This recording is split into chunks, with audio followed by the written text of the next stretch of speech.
नमस्कार मित्रों, नमः संस्कृताय। अभी तक हमने देखा था दर्शन के बारे में। दर्शन हमारा बहुत सारी चीज़ों को देख लिए हैं।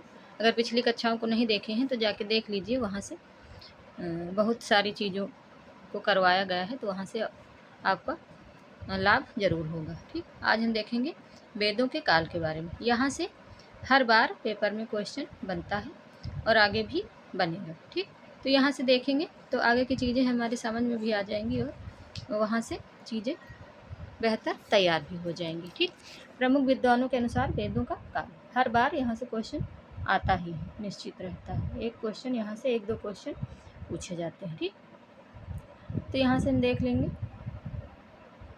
प्रमुख विद्वानों के अनुसार वेदों का काल। फिर हमारा आ जाएगा यहाँ पे वो तालिका दिया हुआ है, यहाँ से समझेंगे। प्रति मत प्रतिपादक, आधार, रचना काल। मत प्रतिपादक, आधार, रचना काल। ठीक, फिर हमारा पहला हो जाएगा दयानंद सरस्वती। जो दयानंद सरस्वती हैं उनके अनुसार वेद मंत्र माने जाते हैं सृष्टि का आरंभ। जब से वेद जो है वो जब सृष्टि का आरंभ हुआ तब से दयानंद सरस्वती जी के अनुसार माना जाता है। ठीक, और फिर दीनानाथ शास्त्री चुलेट। ठीक, दीनानाथ शास्त्री ये ज्योतिष की गणना के अनुसार मानते हैं। ये 3 लाख वर्ष पूर्व मानते हैं। ठीक, क्योंकि यहाँ से पुराने मत नए मत जो भी हैं उनके बारे में पूछा जा सकता है, तो यहाँ से अगर देख लेंगे तो चीज़ें बेहतर तैयार हो जाएंगी। अविनाश चंद्र दास। ठीक, अविनाश चंद्र दास क्या मानते हैं? भूगर्भ, भूगोल, सरस्वती नदी, यानी कि ये 2500 ईसा पूर्व मानते हैं। ठीक, ये 2500 ईसा पूर्व के लगभग चीज़ों को मानते हैं। और नारायण भवन राव, एक सेकेंड, नारायण भवन राव पावगी। नारायण भवन राव पावगी ये क्या मानते हैं? तो ये नए विद्वानों के अनुसार है, क्योंकि पुरानी चीज़ें बहुत बार पूछी जा चुकी हैं तो नई भी पूछी जाएंगी। ठीक, तो ये मानते हैं भूगर्भ ज्योतिष के अनुसार क्या मानते हैं? 7000 ईसा पूर्व। ठीक, ये 25,000 अविनाश चंद्र दास ये 25,000 ईसा पूर्व मानते हैं। और नारायण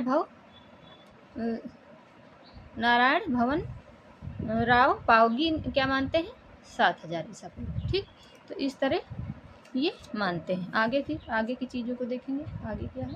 बाल गंगाधर तिलक क्या मानते हैं? तो बाल गंगाधर तिलक जो है वो हमारे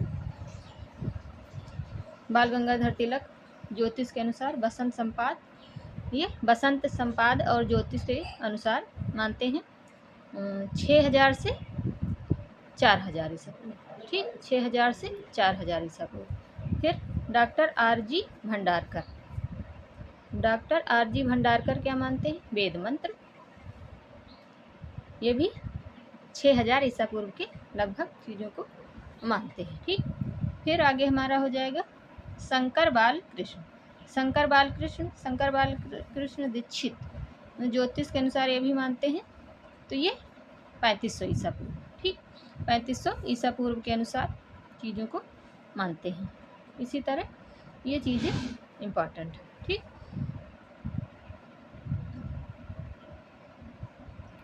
याकोबी जैकोबी या याकोबी दोनों नाम आते हैं, तो यहाँ पे कंफ्यूज नहीं होना है, चाहे याकोबी पूछे या जैकोबी पूछे तो वो एक ही चीज़ है। ठीक, ज्योतिष ध्रुव तारा 4500 से 2500 ईसा पूर्व ये मानते हैं।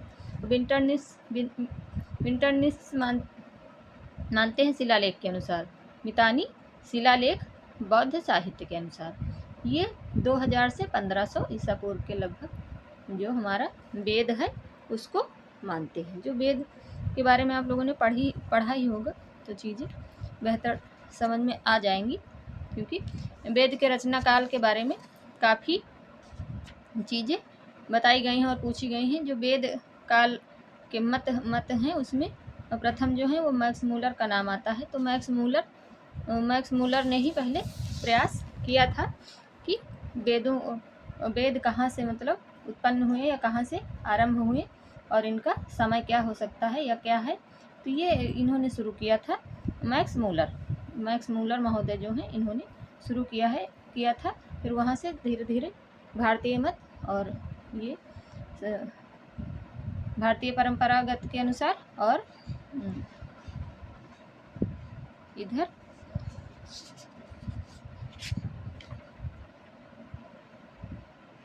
वेदों को किस हिसाब से माना गया है, ये इन चीज़ों के बारे में बात हुई है।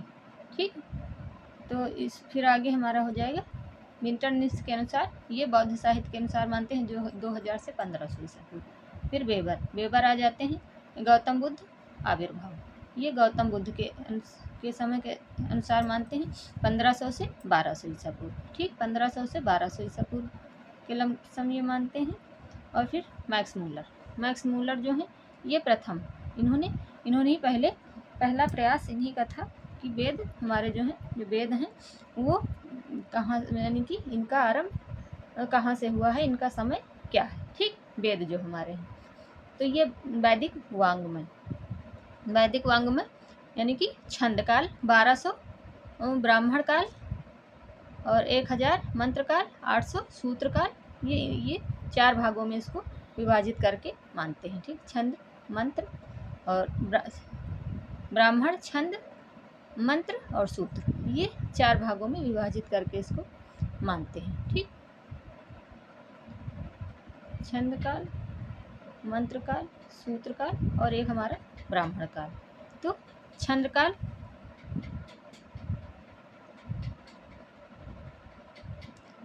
जो छंद का काल है वो मानते हैं 1200 और ब्राह्मण काल 1000 और मंत्र काल 800, सूत्र काल 600 ईसा पूर्व, ऐसा ये मानते हैं मैक्स मूलर। उसके बाद में इन्होंने भी कह दिया था कि यानी कि इसको किसी भी समय का मानना सही नहीं होगा, इन्होंने भी मान लिया था। भारतीय परंपरागत और ये दोनों इधर भी और उधर भी दोनों की तरफ ये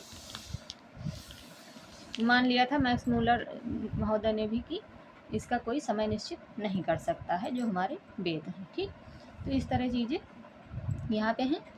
अगर इसको आप देख लेंगे तो यहाँ से आपको लाभ अवश्य मिलेगा, क्योंकि यहाँ से क्वेश्चन हर बार पूछा जा रहा है, हर बार पूछा जाता भी है और आगे भी जाएगा। कुछ टॉपिक ऐसे हैं जहाँ से क्वेश्चन हर बार पूछे जा रहे हैं और पूछे जाएंगे भी आगे। ठीक, तो आगे देखेंगे। फिर इसका जो निष्कर्ष आता है वो है 4000 से 1000 ईसा पूर्व इस वेदों का रचना काल माना गया है। ठीक, अभी ऐसा भी हो गया कि मतलब नहीं, इसका काल निर्धारण नहीं हो सकता है।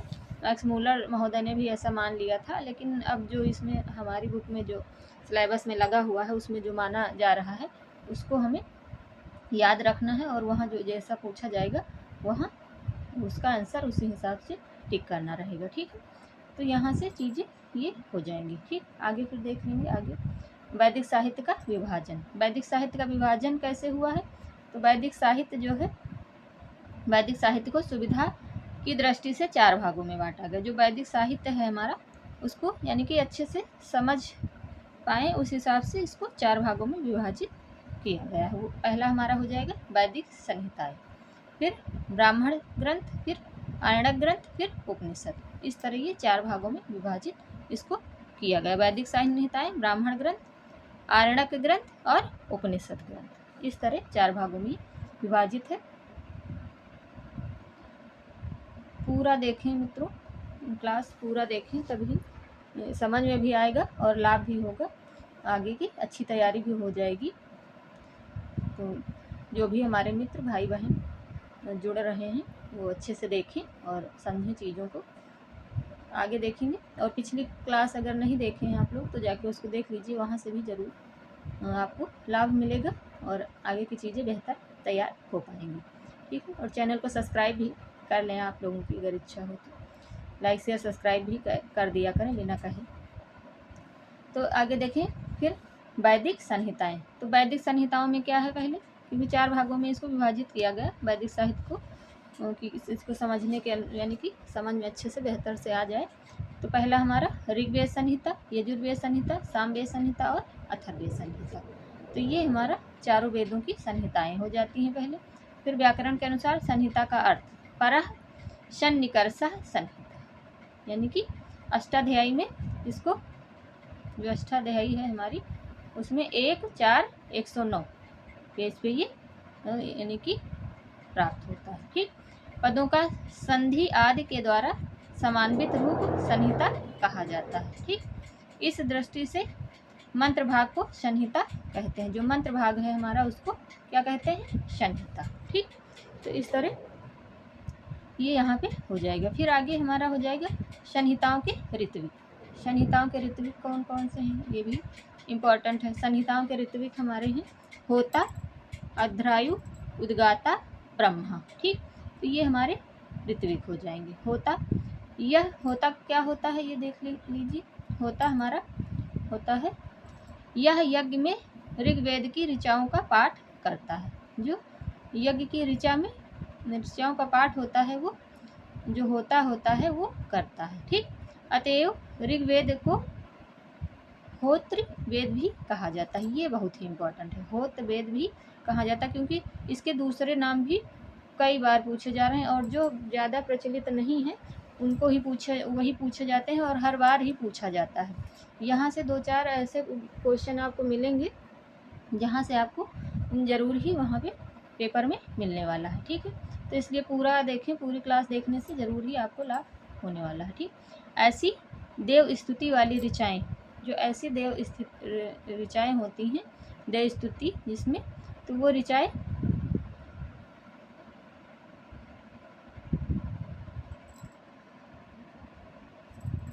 एक सेकेंड,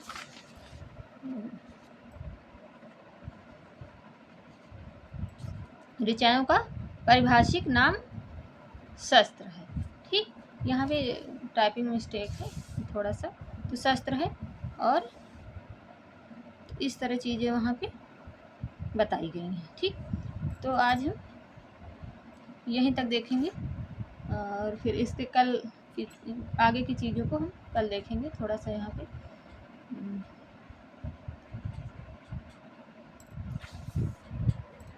आगे की चर्चा हम कल की क्लास में करेंगे।